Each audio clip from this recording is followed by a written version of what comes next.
Good afternoon, everyone.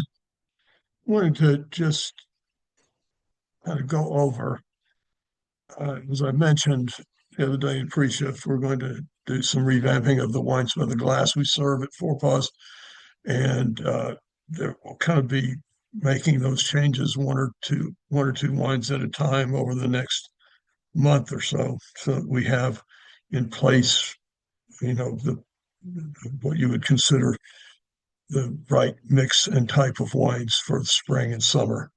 So I'm going to go over those quickly right now, and then of course we'll introduce them, one at a time and in pre-shifts, so you're comfortable and familiar with them.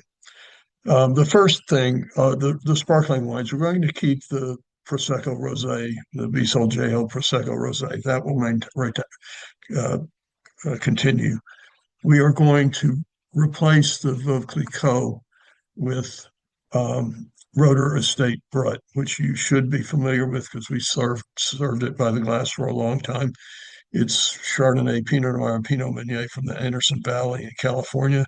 It's made by Roeder, which is one of the greatest champagne houses in Champagne. They make Cristal, Roeder Cristal, which is regarded as one of the greatest champagnes of all. And this is their California property. So it tastes a lot like champagne. The mousse is a little less fine than the wines they make in France, and it's dry, but it's maybe a little richer fruit than the champagnes they make. So the two sparkling wines we're going to serve are the Bisolgeo Prosecco Rosé and the Roeder Estate Brut. Uh, and the Roeder will happen sometime pretty soon. Then with the Riesling category is going to change to German/Austria.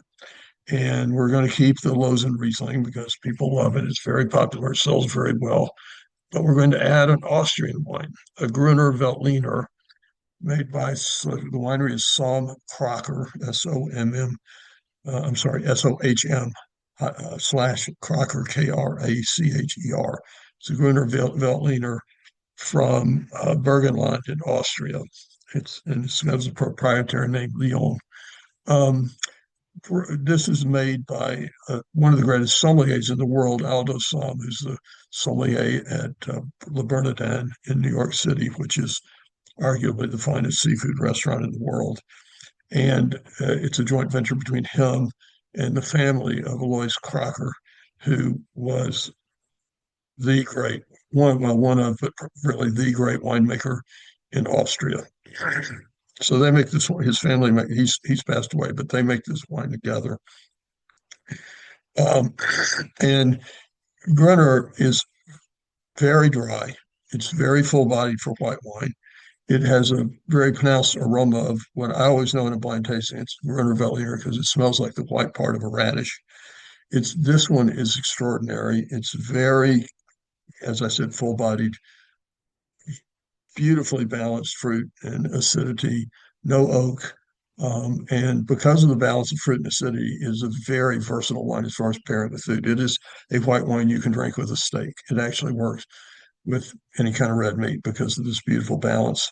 Well, the full body nature of it and the beautiful balance of fruit and acidity. So if somebody is having the beef Wellington or the rack of lamb or bolognese and wants to have a glass of white wine, this should be the wine that you recommend. It'd also be really fabulous with the sea bass.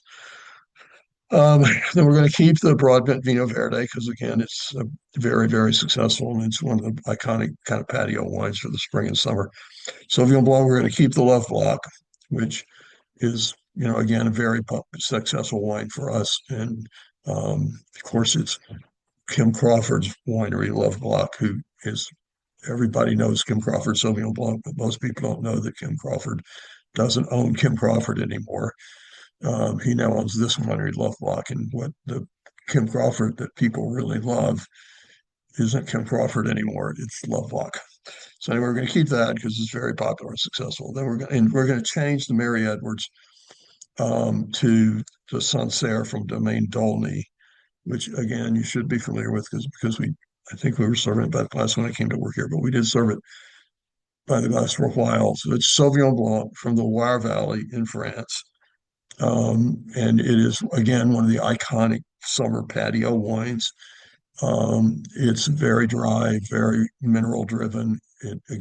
As I've mentioned many times, over the course of 14 months here, the soil in Sancerre is decomposed oyster shells. And so it kind of has that character. It's really great with oysters. And it's just really a great kind of quaffing wine in warm weather, patio wine. So the Domaine d'Aulnay Sancerre. Sancerre is a village on the south bank of the Loire Valley in France.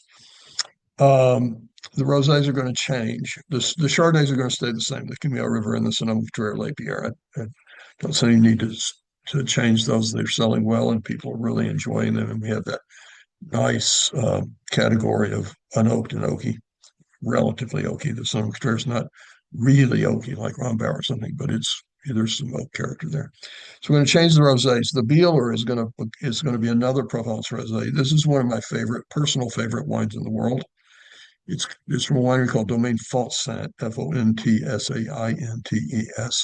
and its wine is called Gris de Gris. That means pink from pink, because it's a pink wine made from Grenache Gris grapes, made by this winery Domaine Fontsant in Provence. And of course, Provence is kind of the most known place for rosé, and where rosé kind of became a thing in the south of France on the Mediterranean coast. And again, you would sit, on a patio and eat a caprese salad or bouillabaisse and drink Provence rosé. So this is a wonderful wine. As I said, it's one of my personal favorite wines in the world. And then the other rosé is going to be a Sancerre rosé.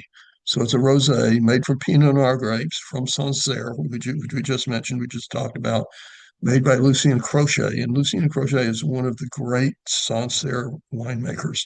So this is exciting to be able to serve this wine from one of the greatest winemakers in France by the glass in our restaurant. Now, the average guest is not going to know that Lucien Crochet is somebody important, but you do.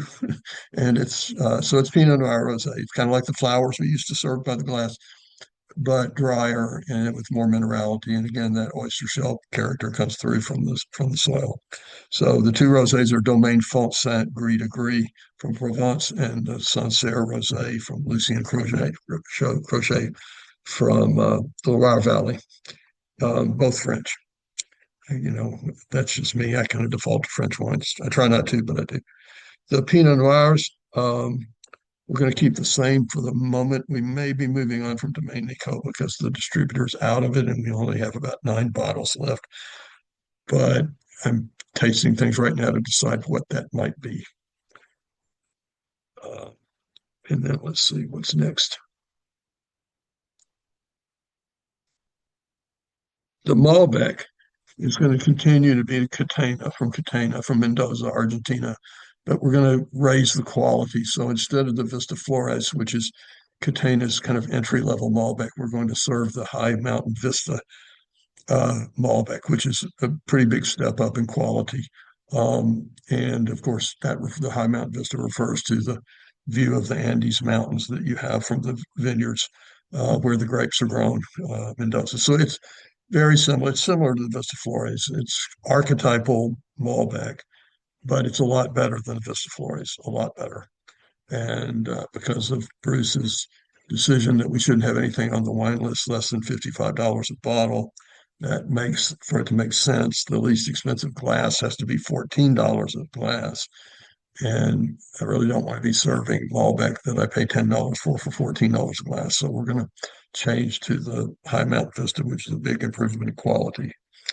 The Italian wines are going to keep the Vietti Barbera, and we're going to replace the Nero d'Avola, which has not been a huge seller in spite of it being a really fantastic wine. We're going to replace it with a Chianti Classico from a winery called Brancaglia, which is a very, very highly regarded winery. And this is a wonderful wine. And of course, everybody knows Chianti. And I'm sure this will sell with hardly even mentioning it. So this is a very high quality Chianti Classico from Tuscany, predominantly Sangiovese grapes with two grapes, Canaiolo and Colorino. blended in. Medium bodied, bright cherry fruit. Some people don't like Chianti because there's quite a bit of acidity for a red wine, but that's what makes it really great with food. And this is a very, very excellent example of Chianti Classico from a winery that is very respected, Brancaia, Brancaia. And then the Cabernet Sauvignon section, we're going to change it from Cabernet Sauvignon to just Cabernets. The first one is going to be a Cabernet Franc from an Argentine winery called Zuccardi, Zuccardi. And this is a fabulous wine from a winery that one publication recently said was the greatest winery in the world, Familia Zuccardi in Mendoza. Cabernet Franc is, I don't know exactly know why, but it seems like kind of become all the rage lately. And this is an extremely high quality wine. It's similar to Cabernet Sauvignon, but it is less tannic. And instead of really kind of black fruits like black currants and blackberries, the fruit is more blue, like blueberries and currants. Um, and it's dry, it's full bodied, it has tannin, but it's not as tannic as a Cabernet Sauvignon is. Um, and of course, it'll be fabulous with our lamb chops uh, with the chimichurri. And then so we have a Cabernet Franc and we have a Cabernet Sauvignon. The Cabernet Sauvignon is from a winery called Di Martino. It's a single proprietary bottling called Legado, Legado. Di Martino spelled D-E capital A-Martino. And this is from the Maipo Valley in Chile. Um, and that's the warmest part of the Chilean winemaking region. This is again a wonderful example of Cabernet Sauvignon. So relative to the Cabernet Franc, it is drier and more tannic and darker fruit, and it is superb. Um, it's superb, and it'll, again, be really great with the lamb chops, the ribeye, the surf and turf. I mean, well, anything, any of those red meat dishes, the bolognese. Um, Although I think the Barbera is a better wine with the Bolognese. So we have two really superb Cabernets, the Cabernet Franc from Zuccardi and the Cabernet Sauvignon from Di Martino from Chile. And then eventually, I think we'll hopefully sell out of the Kopke 30-year-old tawny port, and we're going to replace that with the Quinta Noval 10-year-old tawny port. And because we can sell it for $15 a glass instead of $30 a glass. Quinta Noval is weird kind of because a lot of people even people who love port, have never heard of Quinta Noval. And that's spelled Quintado, capital Noval. In spite of the fact that the two greatest ports, widely regarded the two greatest ports ever made, were both made by Quinta de Noval, the 1931 and the 1963 Quinta de Noval Nacional ports are regarded as the two greatest vintage ports ever made. So this is that winery, Quinta de Noval, who's made arguably the two greatest ports ever made. And we're going to be able to serve their 10-year-old tawny for $15 a glass, which is obviously going to sell a lot better than $30 tawny port, I hope. And it's honestly a better wine. So that's our new program. It's honestly, I think it's incredible. I mean, I've said this before. If I walked into a restaurant and they handed me this list of wines by the glass, I would just want to stay and try everything because really every wine is something really special and even more special than the list we've had for the last 6 months or so. I think it's a pretty big upgrade and going to be proud to hand people the list. You should be too. So we'll be introducing the wines as we make the changes, and we'll give you more information, more in-depth information. But that's an overview, and I'm excited about the development. I think it's going to be really great. Thank you. See you soon at Forepaugh.